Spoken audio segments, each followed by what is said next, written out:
அல்லாஹு தாலா இந்த வசனங்களிலே சூரா பனு இஸ்ராயீல் ஒரு வசனத்தில் சொல்கிறான். அல்லாவை யார் யாரெல்லாம் நினைக்கிறார், நாம் நினைக்கிறோம் மனிதர்களாகி நாம் மட்டும்தான் நினைக்கிறோம் என்று, நாம் மட்டும்தான் அல்லாவை தஸ்பீஹ் செய்கிறோம் என்று. அல்லாஹ் சொல்கிறான்,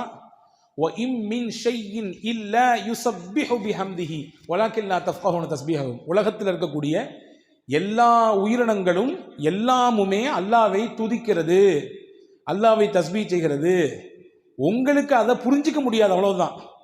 மரம், கல், மட்டை, இன்னபிற உயிரினங்கள், பறக்கக்கூடிய பறவைகள் எல்லாமும் அல்லாவை துதிக்கிறது.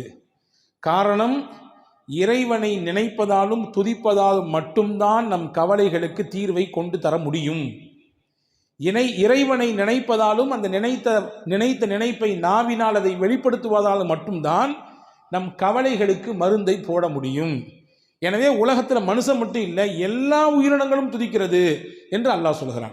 உங்களால் புரிஞ்சிக்க முடியாது சில விஷயத்தை. பறவை கத்துதுன்னு நீங்கள் நினைப்பீங்க, ஆனால் அது தஸ்பீஹ் செய்து. மீன் அப்படியே தண்ணிக்குள்ளே நீந்தி போகிறது, ஒரு சின்ன சின்ன சத்தங்கள் வருகிறது, அது நீந்தும் பொழுது வருது சத்தம் என்று நீங்கள் நினைப்பீங்க, ஆனால் அது தஸ்பீஹ் செய்யலாம். இப்படி உலகத்தின் ஒட்டுமொத்த உயிரினங்களும் அல்லாஹ்வை துதிப்பதினாலே சாந்தி அடைகிறது என்று அல்லாஹ் அல் குர்ஆனிலே சொல்கிறான். அன்பர்களே, நாமும் அல்லாஹ்வை ஒவ்வொரு நாளும் நினைக்க வேண்டும். ரமதான் மட்டும் நினைக்கக்கூடியவர்கள் அல்ல நாம், ரஹ்மானை நாள் முழுக்க நினைக்க வேண்டும். ரெண்டே விஷயத்தை தான் இன்னைக்கு சொல்ல போகிறேன். ரெண்டு செய்தி தான். காலையில் நினைக்க வேண்டிய சில வார்த்தைகள், இரவு படுக்கும் பொழுது நினைக்க வேண்டிய ஒரு வார்த்தை. இதை மட்டும் உள்வாங்கி கொண்டு இங்கிருந்து இன்றைக்கு நகருவோம். இது ஒரு ரொம்ப உங்களுக்கு ஒரு பாசிட்டிவ் எனர்ஜியை கொடுக்கும் என்று நான் நம்புகிறேன். முதல் விஷயம் என்ன, இன்னைக்கு தியான கூடங்கள் நிறைய நடக்குது பார்த்தீங்களா? வாங்க, நாங்கள் ஒரு சில சொல்லித்தரோம், இவ்வளோ ஃபீஸு கட்டுங்க, ஒரு நாள் ஃபுல்லாக உட்காருங்க என்றெல்லாம் கூட்டிகிட்டு போய் தியான கூடங்கள் நடத்தி அவர்களுடைய அந்த சில கவலைகளுக்கு, கஷ்டங்களுக்கு, நெருக்கடிகளுக்கெல்லாம் தீர்வை சொல்வதை போன்று ஒரு கட்டமைப்பு இருக்குது. ஆனால் அப்படி தியான கூட நமக்கு தேவையில்லை. ஒரு தனியாக ஒரு இடத்துல உட்கார்ந்து நாம் அல்லாஹ்வை கொஞ்ச நேரம் நமக்கு தெரிந்த திக்ருகளை சொன்னால் போதுமானது. மனதிற்கு தானாக நிம்மதியையும் அமைதியையும் அல்லாஹ் தந்து விடுவான். தஃப்சீர் குர்துபி என்று ஒரு நூல் இருக்குது. திருக்குர்ஆனுடைய விரிவுரைகளிலே பல விரிவுரைகள், அதிலே இது ஒன்று. அந்த விரிவுரையிலே ஒரு செய்தி இருக்கிறது. இன்னைக்கு ஓதப்பட்ட சூரா அல் கஹ்ஃபினுடைய ஒரு வசனத்திற்கு கீழே அந்த செய்தி வருகிறது. ஃபலவுலா இத்தஹல்த ஜன்னதக குல்த மாஷா அல்லாஹ் என்று துவங்கக்கூடிய அந்த வசனத்துக்கு கீழே இந்த செய்தி இடம்பெறுது. என்ன செய்தி அப்படின்னா, யார் ஒருத்தர் டெய்லி காலையில் 4 தஸ்பீஹ் செய்கிறாரோ அல்லாஹ் 4 விதமான பாதுகாப்பு அந்த மனுஷனுக்கு தருவான். நீங்கள் பார்க்குறத பார்த்தா தெரியுது, டெய்லி காலில் செய்கிறது சரிதான், ஆனால் எந்திரிச்சா தான் செய்கிறது, எந்திக்கிறதே பெரிய பாடாக இருக்க என்று நமக்கு நினைப்பு இருக்குது. ஆனால் இந்தந்த பிரச்சனைகளிலிருந்து நாம் வெளியே வர வேண்டும் என்றால் நிச்சயம் எந்திரிக்க வேண்டும், சொல்லியாக வேண்டும். 4 தஸ்பீஹ் என்னவெல்லாம் அது? முதல் விஷயம் என்ன, மனிதனுக்கு மிகப்பெரிய ஆபத்தை தரக்கூடிய வஸ்துக்களிலே ஒன்று கண்பாடு. கண் இருக்குல்ல, ஒருத்தர் பார்க்கக்கூடிய பார்வையினால் பிரச்சனை வரும். நீங்கள் சொல்லலாம், கண்ணெலாம் சும்மாங்க, அதெல்லாம் யார் நம்புவா அப்படின்னு சொல்லலாம். ஹதீஸிலே வந்திருக்கிறது, சஹல் இப்னு ஹனீஃப் என்று சொல்லக்கூடிய ஒரு நபித்தோழர், ரொம்ப பார்க்கறதுக்கு நல்ல வசீகர தோற்றம், பார்க்க ரொம்ப அழகாக இருப்பார். அந்த தோற்ற பொலிவு அப்படியே கண்ணை கவரக்கூடிய விதத்திலே இருக்கும். அவர் ஒரு நாள் திறந்த வெளி குளியல் அறையில் நின்று குளித்து கொண்டிருந்தார். திறந்த வெளி குளியல் அறை, அந்த வழியாக ஒருத்தர் வந்தார். அவருக்கு பேர் ஆமிர் இப்னு ரபியா. அவரை பார்த்த உடனே, இந்த மாதிரி ஒரு பேரழகரை நான் உலகத்தில் பார்த்ததே இல்லையே, இம்புட்டு அழகாக இருக்கிறாரு என்று அப்படி ஏங்கி சொன்னார். சொன்னி முடிச்சது தான் தாமதம். குளித்து கொண்டிருந்த அந்த சஹல் இப்னு ஹனீஃப் என்று அப்படி பொத்துன்னு மயக்கம் போட்டு கீழே விழுந்துட்டார். கீழே விழுந்தா மூச்சு பேச்சு இல்லை, எந்திரிக்க மாட்டேங்கிறாரு. இப்போ சுற்றி இருந்தவங்களாம் என்னென்னமோ செஞ்சு பார்க்குறாங்க, ஒன்றும் கதை நடக்கலை. நேராக தூக்கிட்டு ரசூல்லாட்ட போயிட்டாங்க. யார் ரசூலுல்லாஹ், குளிச்சுட்டு இருக்க தமான கீழே விழுந்துட்டாரு, ஒன்றும் மூச்சு பேச்சு இல்லாமல் கிடக்கிறாரு, என்ன ஆச்சு ஏதாச்சுன்னு தெரியல. ரசூலுல்லாஹ் விசாரிச்சாங்க, என்ன நடந்துச்சுன்னு கேட்டாங்க. இங்கே மாதிரி அந்த சைடில் ஒருத்தர் வந்தார், அவர் பேர் ஆமிர் இப்னு ரபியா. அவர் இப்படி சொன்னார், இவருடைய அந்த அழகை பாட்டு, தோற்றத்தை பாட்டு, இப்படி அழகாக இருக்கிறாரு அப்படின்னு சொன்னார். அப்படின்னு சொன்ன உடனே ஸல்லல்லாஹு அலைஹி வஸல்லம் அங்கே நமக்கு எல்லாத்துக்கும் சேர்த்து ஒரு பாடம் சொல்லி தந்தாங்க. என்ன தெரியுமா சொன்னாங்க, மன் ரஆ ஷையன் ஃபஅஜபஹு ஃபகால மாஷா அல்லாஹ் லா குவத இல்லா பில்லாஹ். உங்களுக்கு ஏதாவது பிரமிப்பை தரக்கூடிய விஷயத்தை நீங்கள் பார்த்தீங்கன்னா என்ன சொல்லுங்க, மாஷா அல்லாஹ் லா குவத இல்லா பில்லாஹ், இப்படி சொல்லுங்க. இப்படி சொன்னீங்கன்னா உங்களுக்கு பிரமிப்பை தரக்கூடிய விஷயம் உங்களுக்கு நடந்தால் நீங்கள் சொல்லுங்க, அல்லது நமக்கு தெரியும்ல, நம்மள்ட்ட இது அழகாக இருக்குது, இன்றைக்கி போட்டிருக்கக்கூடிய ட்ரெஸ் நல்லா இருக்குது, நம்ம வாங்கியிருக்கக்கூடிய கார் நல்லா இருக்குது, நம்ம வச்சிருக்கக்கூடிய பைக்கு நல்லா இருக்குது, நம்ம கட்டியிருக்கக்கூடிய வீடு நல்லா இருக்குது அப்படின்னு நமக்கு தெரியும். நீங்கள் எல்லாம் முடிச்சு இந்த விஷயத்தை செஞ்சுருங்க. மாஷா அல்லா லா குவத்த இல்லா பில்லா இப்படி சொல்லிட்டீங்கன்னா என்ன நடக்கும்? கண் பாடிலிருந்து என்ன பிரச்சனை ஏற்படுமோ அதெல்லாம் ஏற்படாது. கண்ணினால் என்ன பிரச்சனை ஏற்படுமோ அது ஏற்படாது. இதை சொல்லிவிடுங்கள் என்று பெருமானா ஸல்லல்லாஹு அலைஹி வஸல்லம் சொல்லிட்டு அடுத்து நடந்தது தான் செய்தி. இந்த ஆமீர் இப்னு ரபியாவை பக்கத்தில் கூப்பிட்டு அவரை ஒது செய்ய சொன்னாங்க. தண்ணீரை வச்சு ஒது செய்ய சொன்னாங்க. அவருடைய முகம், கை, கால் எல்லாத்தையும் கழுகினார். ஒரு அறிவிப்பிலே வந்திருக்கு, அவருடைய உடலை முழுக்க கழுக சொன்னார்கள். கழுகி அந்த தண்ணீரை தூக்கி அந்த படுத்து கிடந்தார், மூச்சு பேச்சு இல்லாமல் அவர் மேலே அப்படி ஊற்றி விட்டாங்க. டபார்னு முடிச்சுட்டாரு. மற்ற தண்ணியெல்லாம் அடித்து பார்க்குறாங்க, முடிக்கல. இவருடைய உடம்பிலிருந்து பட்டு வந்த நீரை தூக்கி ஊட்டினார்கள். மயங்கி கடந்த அந்த சஹல் இப்னு ஹனீஃப் என்ற சஹாபி எழுந்தார். பெருமானா ஸல்லல்லாஹு அலைஹி வஸல்லம் லில் ஐனி ஹக்குன், கண்ணுக்கும் சில விஷயங்கள் இருக்கிறது, எனவே அந்த விஷயத்தில் நீங்கள் கவனமாக இருங்கள் என்று பெருமானா ஸல்லல்லாஹு அலைஹி வஸல்லம் சொல்லி தந்தாங்க. எனவே தான் நம்முடைய முன்னோர்கள் எல்லாம் வீடுகளுக்கு முன்னால் சில வாசகங்களை பொறித்திருப்பார்கள். வஹப் பின் முனப்பஹ் என்று சொல்லக்கூடிய மிகச்சிறந்த மார்க்க அறிஞர்களில் கட்டுப்பட்ட தாபீன்களுடைய வரிசையில் வரக்கூடியவர், அவருடைய வீட்டுக்கு முன்னாடி எழுதி போட்டிருப்பாராம். என்ன இதை? மாஷா அல்லாஹ் லா குவத்த இல்லா பில்லா. ஏன் எழுதி போட்டிருக்காரு? யாருடைய கண்ணும் வீட்டிலே இருக்கக்கூடிய நபர்களுக்கோ அல்லது வீட்டிலே இருக்கக்கூடிய பொருளை வந்து பார்த்ததற்கு பிறகோ ஏற்பட்டு விடக்கூடாது என்கின்ற அச்சத்திலே அப்படி எழுதி போட்டிருப்பார் என்பதாக வரலாற்று குறிப்புகள் இருக்கிறது. எனவே காலையில் எழுந்தவுடன் முதலில் நாம் மாஷா அல்லாஹ் லா குவத்த இல்லா பில்லா சொல்லிவிட வேண்டும். ஏன்னா உலகத்தில் நல்ல பார்வையோடு பார்க்குறத விட கொஞ்சம் அப்படி இப்படி பார்க்குறவங்க தான் நிறைய. இதுதான் யதார்த்தம், அதை புரிஞ்சுக்கணும். ஒரு ஊர் வழியில் ஒரு பாதையில் ஒருத்தர் நடந்து போய்கிட்டே இருந்தாராமா. போய்கிட்டே இருந்த உடனே ஒரு குளத்து ஓரத்தில் ஒருத்தர் நீச்சல் தெரியாமல் அப்படியே அங்கிட்டு இங்கிட்டும் தத்தளிச்சுக்கிட்டு இருக்கிறாரு. இந்த நடந்து வந்தவருக்கு நீச்சல் தெரியும். டபார்னு குதிச்சாரு. குதிச்சு அந்த தத்தளித்து கொண்டு போகிற தூக்கி கொண்டு வெளியே கொண்டு விட்டார். இன்னொருத்தர் அந்த வழியாக வந்தார். ஏன் இப்படி என்னாச்சு, திடீர்னு தூக்கிட்டியே அப்படின்னு கேட்ட உடனே அவர் சொன்னார், அந்த போர்டை பார்த்தியா? என்ன போர்டில் எழுதியிருக்கு? யாராவது இந்த குளத்திலே தவறி விழுந்து நீச்சல் தெரியாமல் தத்தளித்து கொண்டிருந்தால் அவர்களை யாராவது காப்பாற்றி விட்டால் அவருக்கு 500 ரூபாய் பரிசு, அதனால தான் செஞ்சேன் அப்படின்னாரா இவர். வந்தவர் சொன்னாரா, அந்த பக்கம் ஒரு போர்டு இருக்குது, அதை பார்த்தியா? ஏன், என்னது? அங்கே எழுதிருந்துச்சு, யாராவது இந்த குளத்திலே விழுந்து இறந்து விட்டால் அந்த பாடியை தூக்கி வெளியே போட்டால் அவங்களுக்கு 5000 ரூபா பரிசு. இவன் சொன்னானா, நான் முதல்ல பார்த்துருந்தேன் அதை செஞ்சுருப்பேனே அப்படின்னானா. நான் முதல்ல அந்த போர்டை பார்த்துருந்தேன் அந்த வேலையை செஞ்சுருப்பேன், இதை முதல்ல பார்த்து தொலைஞ்சிட்டேன். இதுதான் யதார்த்தம். நிறைய நபர்களுடைய நினைப்பு இப்படி தான் இருக்கிறது. எனவே நாம் கண்ணிலிருந்து பாதுகாப்பு பெறுவதற்கு முதல் விஷயமாக இதை நாம் சொல்லிக்கொள்ள வேண்டும். 1. 2வது, ஷைத்தானுடைய தீங்கிலிருந்து பாதுகாப்பு பெறுவதற்கு பெருமானா ஸல்லல்லாஹு அலைஹி வஸல்லம் ஒன்று கற்றுக் கொடுத்தாங்க. அதுதான் ஹஸ்புன் அல்லாஹு வ நிஅமல் வக்கீல். எல்லாத்துக்கும் தெரிஞ்ச ஒரு திக்ரு தான் இது.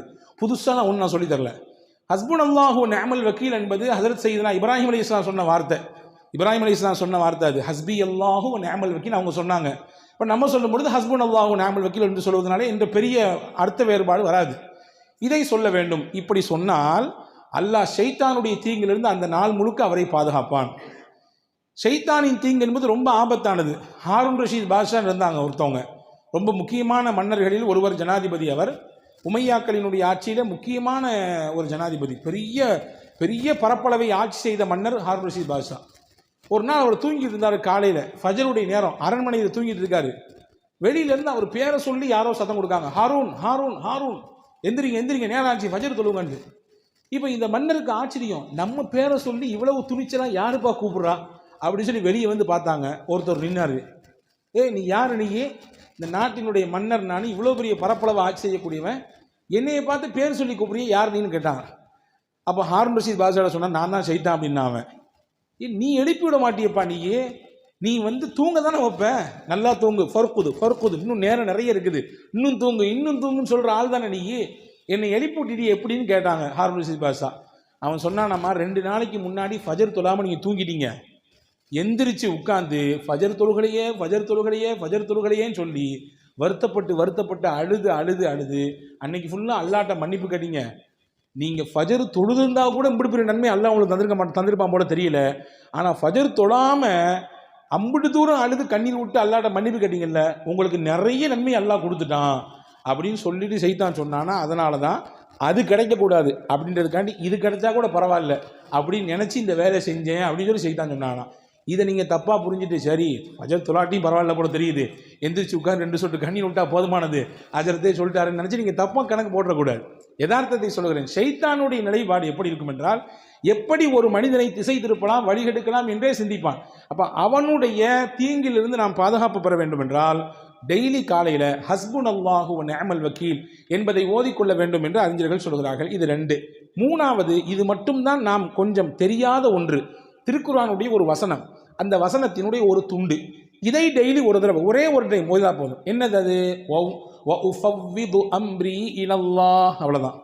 வ உஃபவ்விது அம்ரி இலல்லாஹ். 4 வார்த்தைகள் தான். என்னுடைய மொத்த பொறுப்பையும் அல்லாஹ்விடத்திலே ஒப்படைத்து விடுகிறேன். இதுதான் இதனுடைய பொருள்.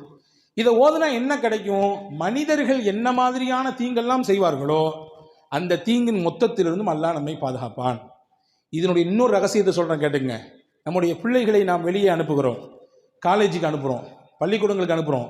நம்ம வீட்டினுடைய பெண்கள் வெளியே போகிறார்கள், வேலைகளுக்கு போகிறோம்.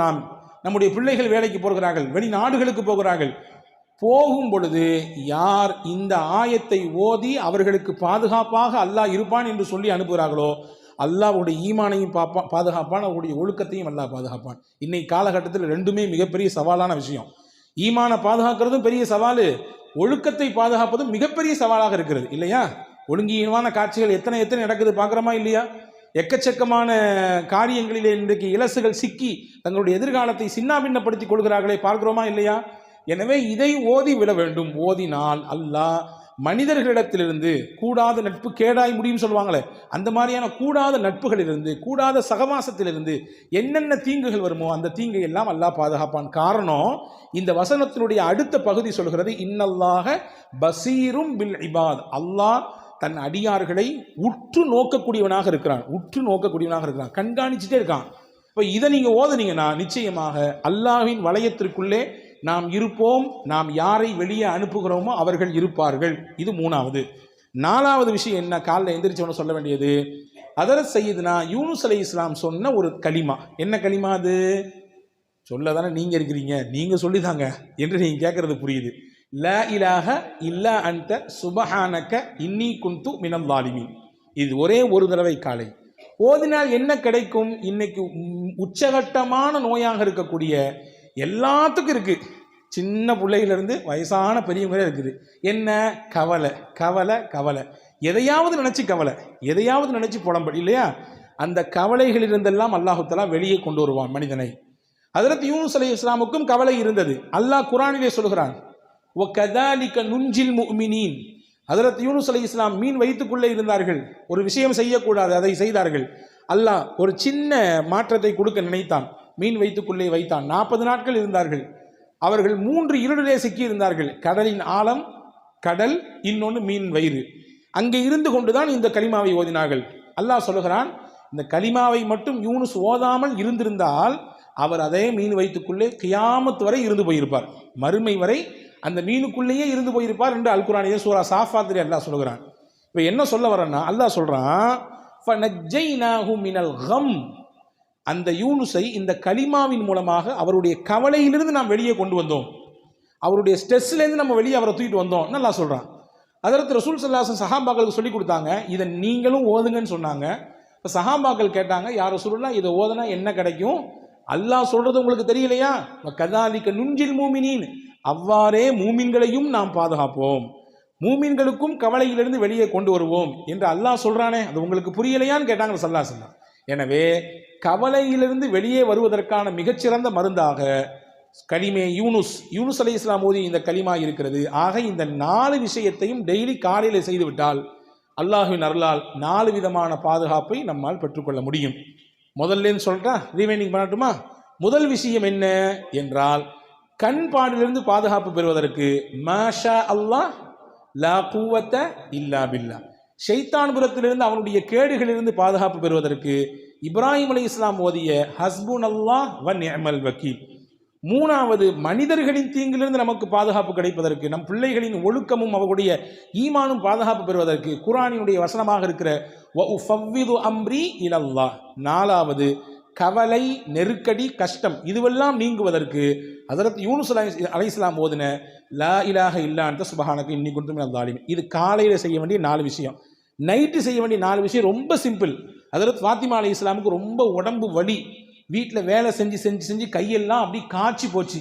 ஹஜ்ரத் ஃபாத்திமா ரலியல்லாஹுடைய கணவனார் ஹஜ்ரத் அலி ரலியல்லாஹு சொன்னாங்க, உங்கள் அத்தாவை போய் பாருங்களேன், யாராவது ஹாதிமீன்கள் ஊழியர்கள் உங்களுக்கு பணியாளர்கள் இருந்தால் உங்களுக்கு ஹெல்ப் பண்ணுறதுக்கு தருவாங்கல்ல அப்படின்னு சொன்ன உடனே ஃபாத்திமா அம்மா நேராக வீட்டுக்கு போனாங்க, ரசூல்லா வீட்டுக்கு. தான் வாப்பாட்ட பேசலான்னு போனாங்க, அத்தா அங்கே இல்லை, அம்மா தான் இருந்தாங்க, ஆயிஷா அம்மா இருந்தாங்க. என்னம்மா புள்ள வந்திருக்கேன்னு கேட்டாங்க ஆயிஷா அம்மா. ஹஜ்ரத் ஃபாத்திமா அம்மா சொன்னாங்க, இதுதான் கதை, கையெல்லாம் காய்ச்சி போச்சு, வீட்டில் ஆள் இல்லை ஹெல்ப்புக்கு, ரொம்ப கஷ்டமாக இருக்குன்னு சொன்ன உடனே ரசூலுல்லாஹ்ட்ட சொல்லி ஏதாவது பணியாளர் கிடைத்தால் நன்றாக இருக்குமே என்று கேட்டுவிட்டு போக வந்தேன். வாப்பா இல்லைம்மா, வந்த உடனே நான் கதையை சொல்கிறேன். ஹஜ்ரத் ஃபாத்திமா போன பின்னாடி ரசூலுல்லாஹ் கொஞ்ச நேரம் பின்னாடி வந்தாங்க. ஹஜ்ரத் ஆயிஷா அம்மா கதையை சொன்னாங்க. ரசூலுல்லாஹ் வீட்டில் கூட உட்காரல, மகளாச்சே, ரொம்ப பிரியமான பிள்ளையாச்சே, கிளம்பி நேராக போயிட்டாங்க. ஹஜ்ரத் ஃபாத்திமா அம்மா வீட்டுக்கு போயிட்டாங்க. ஃபாத்திமா ரலியல்லாஹு தஆலா அன்ஹா அவர்களும் அலி ரலியல்லாஹும் கட்டிலில் இருக்கிறார்கள். ரசூலுல்லாஹ் 2 பேத்துக்கு நடுசபை உட்காந்துட்டாங்க. உட்காந்துட்டு சொன்னாங்க, உங்களுக்கு பணியாளர் கேட்பதாக நீங்கள் கேட்டதாக வந்த செய்தி எனக்கு வந்துச்சு, நான் அதை விட சிறப்பான ஒன்றை உங்களுக்கு சொல்லித்தரேன். டெய்லி நீங்கள் இதை ஃபாலோ பண்ணீங்கன்னா உங்கள் உடலில் எவ்வளவு பெரிய களைப்பு இருந்தாலும், எவ்வளவு பெரிய சோர்வு இருந்தாலும், மனசில் எவ்வளவு பெரிய பாரம் இருந்தாலும், உடலுக்கும் மனதிற்கும் சேர்த்து ரசூலுல்லாஹ் சொன்னாங்க. வேலை செஞ்சு செஞ்சு உடல்லாம் டயர்டாக இருக்குது, அல்லது நீங்கள் ஏதோ ஒரு மன உளைச்சலில் போய் சுற்றிக்கிட்டே இருக்கிறீங்க, நைட்டு தூங்க வர்றீங்க, ஹஜ்ரத் ரசூல் சொன்னாங்க, இதை செஞ்சீங்கன்னா 2 விதமான கவலையும் 2 விதமான பாரத்தையும் அல்லாஹ் போக்குவான். என்னெல்லாம் செய்யணும்? சுபஹானல்லாஹ் 33 தடவை சொல்லுங்க, அல்ஹம்துலில்லாஹ் 33 தடவை சொல்லுங்க, அல்லாஹு அக்பர் 34 தடவை சொல்லுங்க. இதுதான் உங்களுக்கு பெஸ்ட்டு. எதை விட நீங்கள் கேட்டு வந்தீங்கல்ல பணியாளர் இருந்து உங்களுக்கு ஹெல்ப் பண்ணால் கொஞ்சம் வேலை பளு குறையும் நினைக்கிறீங்க, அப்படி தானே? வேலையில் கொஞ்சம் பளு குறையும், கொஞ்சம் ரிலாக்ஸாக இருக்கலான்னு. இல்லை, உங்கள் வேலையை நீங்களே செய்யுங்க, உங்களுக்கு ஹெல்ப்பர்லாம் தேவையில்லை. எவ்வளவு பெரிய வேலை செஞ்சு நீங்கள் தயாரானாலும் வந்து நைட்டு படுக்கும்போது இதை ஓதிட்டு படுங்க. அல்லாஹ் பணியாளரை விட சிறந்த ஒரு மருந்தை இதன் மூலமாக உங்களுக்கு தருவான், மனதிற்கும் தருவான், உடலுக்கும் தருவான் என்றார்கள் அருமை நாயகம் ஸல்லல்லாஹு அலைஹி வஸல்லம். எனவே காலையில் 4 வார்த்தை, இரவு தூங்கும் பொழுது 3 வார்த்தை, மொத்தம் ஒரு நாளைக்கு 7 தஸ்பீஹ் தான். ஓதி பழகி பாருங்கள், நிச்சயமாக உங்களுக்கும் சேர்த்து என்னோடு சேர்த்து எனக்கும் நான் சொல்லிக் கொடுக்கிறேன், பெரும் மாற்றத்தை நம் வாழ்க்கையில் பார்க்க முடியும்.